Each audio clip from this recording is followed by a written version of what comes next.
Não sei se já se questionaram sobre a importância de gestos mínimos.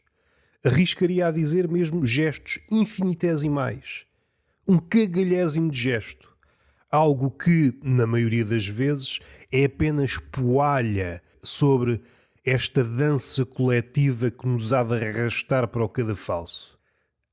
Uma coisinha de nada pode sê-lo, no entanto, como todos os gestos são interpretados e, felizmente, a maioria deles são desprezados, mas há pequenos gestos, supondo que o silêncio é um gesto, o silêncio pode ser morada de todas as palavras. Pode significar indiferença, amor, distância e por aí vai. Para particularizar, há uns tempos atuei e houve uma reação que me deixou com a pulga, ou melhor, com o circo atrás da orelha. Tanto a reação expectável num espetáculo de comédia, que é o riso, aquele riso desbragado em que a pessoa parece que está possuída. E aí, muitas vezes não nos questionamos, se calhar até devíamos, porque raio que aquela pessoa está a entregar-se de tal forma que rompe a máscara da convenção. E do outro lado, aquela cara que não reage à nossa piada, devolvendo este comentário. A piada, às tantas, não é piada. Ou precisa de afinações. Mas, entre uma coisa e outra, podem surgir reações para as quais não temos nenhuma legenda. Foi o que me aconteceu. Quer na atuação, menos, mas depois tive a oportunidade de travar umas palavrinhas com essa pessoa, que era uma mulher, e formalizei esta opinião. Havia uma reação muito estranha naquela mulher. Havia uma espécie de riso, um riso, digamos, fascinado, dado que os olhos brilhavam, mas ela rapidamente fazia questão de se conter e pôr uma cara séria. Não é aquela reação típica de pessoa que está fechada no convencionalismo, teve uma educação puritana e há certos temas que, apesar de achar graça, acha que não deve rir porque isso assim é assado. Era qualquer coisa nova. Oscilava entre esse riso de fascínio rapidamente abortado e mudava para um semblante quase de repreensão. Não estava a bater a bota com a perdigota, até porque estávamos num círculo de pessoas e aquilo que eu estava a dizer não era assim tão destoante. Não sou nenhum animal, não vou lançar coisas que, para a maioria, sobretudo para um desconhecido, possam soar marginais a ponto eu vou chamar a polícia que este rapaz não está bem. Acho que me sei comportar, quer no circo, quer no palco, quer na vida. Vamos ao sabor da maré, se a conversa for para aí, vamos arriscando paulatinamente, mas nada de grandes desvarios. Não quero que a pessoa se sinta, ou as pessoas, se sintam deslocadas. Se a conversa puxar para aí, vamos até onde a conversa nos puxar. Não há cá amarras. E aquilo ficou cá dentro. Já na altura fiquei um bocado perplexo, porque nunca tinha estado diante de algo tão volátil, de uma expressão tão volátil, de como é que alguém instantaneamente, e se calhar é a forma mais verdadeira, reage rindo àquilo que está a acontecer e às minhas palavras, e há uma espécie de travão mental. Isto nem sequer é engraçado e mais, eu só não te repreendo verbalmente porque não há confiança para tal. Sendo que para as outras pessoas não sentia que houvesse a mesma reação. Não entrando no critério da medição de pilinhas, mas não dizendo que eu era o mais engraçado, mas pelo menos, digamos, que o tom não destoava. Eu não era o gajo mais aborrecido naquele círculo de pessoas. E esta dualidade de critérios era um riso que ela não conseguia segurar e como se a consciência tivesse que ir a correr e dizer calma, não te podes rir desta pessoa. E para os outros, qualquer coisa era um riso sem entraves. E até posso adicionar do outro lado, quando acontecia uma piada ou uma coisa leve dita por outra pessoa, era como se ela sentisse um alívio para não pôr um travão. Continuava a conversar, continuava a mandar os meus palpites, os meus comentários, os meus apartes, mas parte do meu cérebro estava a tentar analisar o que é isto. E saí dali, fui para casa, passaram uns dias. Há aqui qualquer coisa que eu não estou a conseguir descortinar. Há aqui qualquer coisa. E deu-se o caso de alguém daquele círculo, pessoas que estava a falar, seguir essa pessoa. E eu, já agora deixa lá ver. Ok, já agora deixa-me lá ver se alguma vez conversei com esta pessoa. E não é que conversei. Há quê? Uns 8 anos, algo do género. E estamos a falar de uma mulher linda. É uma mulher que, segundo aquilo que eu ouvi, uma mulher verbalmente capaz. Um ser humano pleno. Não estou a inclinar-me para há ali qualquer coisa do campo do foro mental. Não me pareceu. Tinha aí uma vaga suspeita de uma espécie de, sei lá, um rancorzinho. Um rancorzinho. Mas eu não sou, e continuo a não ser, alguém que cultiva uma espécie de inimizade.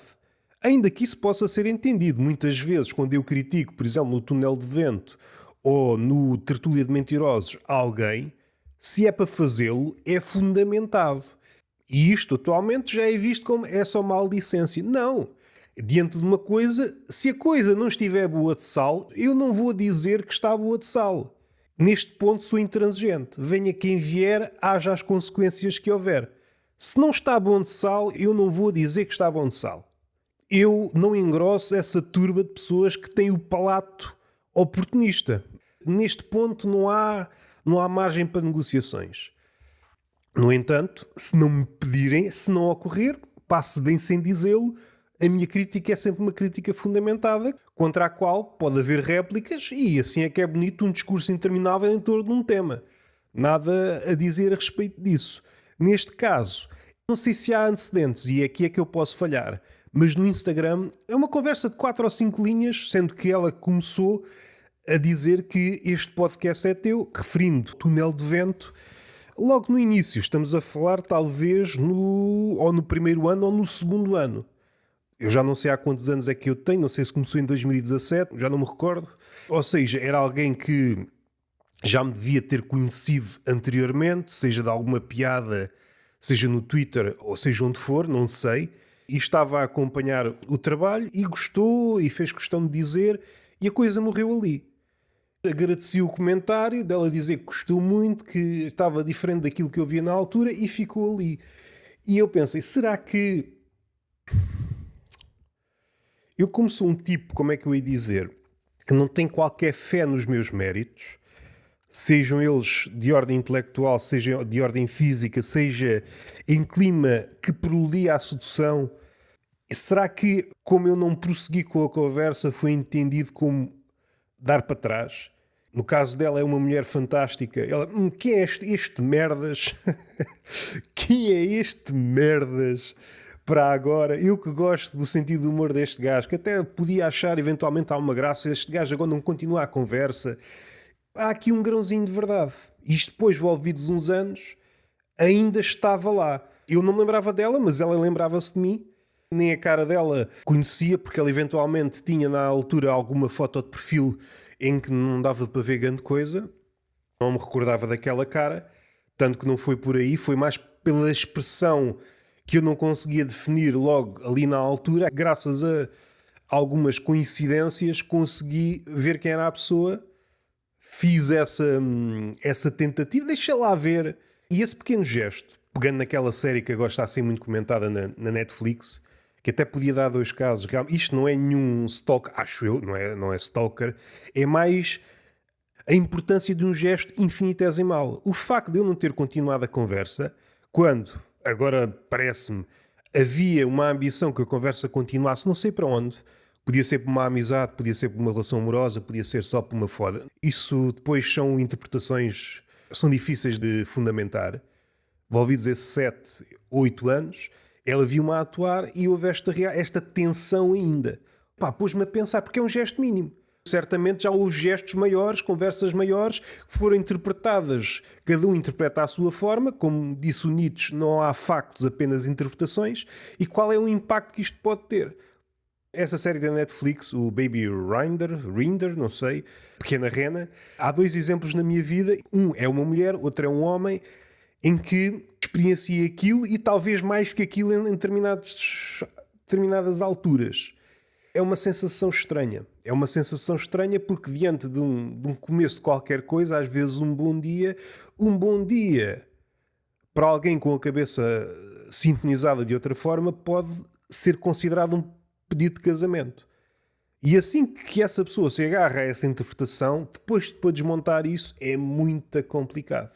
Se a pessoa entende o bom dia como um pedido de casamento, quando a outra pessoa se achar apertada, porque não faz sentido, eu não te conheço de lado nenhum, disse-te um bom dia, tu interpretas como um pedido de casamento, depois essa pessoa vai-te perseguir a vida toda porque acha que foi injustiçada, que foi ridicularizada.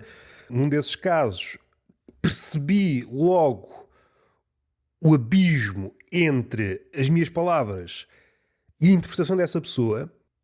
Foi, digamos, uma espécie de encontro. Nesse encontro foi suficiente para eu perceber que há um desnível. Um encontro, olhaste para mim, olhei para ti e que tal beber um café? Nesse café foi suficiente para eu perceber que há um desnível, e um desnível a ponto que, se porventura as coisas continuassem, ela deu provas, porque desbocada, e felizmente desbocada, deu provas daquilo que fez noutras relações, que podem ser de foro sexual ou de amizades.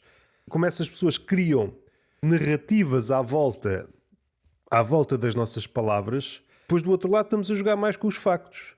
E os factos não se ajustam à narrativa que a pessoa criou para nós. E podem seguir-se anos. Neste caso, detetei logo no dia, e mesmo assim durou um ano, dessa pessoa a interpretar aqueles bons dias e aqueles sorrisos, durou um ano. No outro caso, que foi mais recuado, estamos a pensar em tempos de escola básica, eu até me arrepio de estar a pensar nisto. Estou a falar de um gajo. Nem sei se posso dizer que acabou ou não, mas ele entendeu aquilo como uma amizade, como se fosse uma espécie de, como é que eu ia dizer, de anjo da guarda, porque a pessoa tinha assim uma espécie de uma deficiência. Esta história, por um lado, é tão engraçada e por outro é uma espécie de trauma, um trauma, como uma pequena coisa, como às vezes uma simpatia. Esse é o lado que talvez me tenha marcado. A simpatia pode gerar aqui um pandemónio, pá. A simpatia para alguém que está carente, ele vai entender a simpatia como uma espécie de compromisso eterno. Às vezes basta um bom dia para estragarmos a nossa vida durante anos. E isto ficou em mim como uma marca. Eu sou uma pessoa muito mais distante graças a este tipo de pessoas com quem me cruzei. E até ao próximo apiadeiro. Mesmo assim já falei demais. Mesmo assim já falei demais. Fiquem bem, até à próxima. E beijinho. Ah não, beijinho na boca. É no podcast Túnel de Vento. Até fiquei todo trocado. Aqui é o até ao próximo apiadeiro.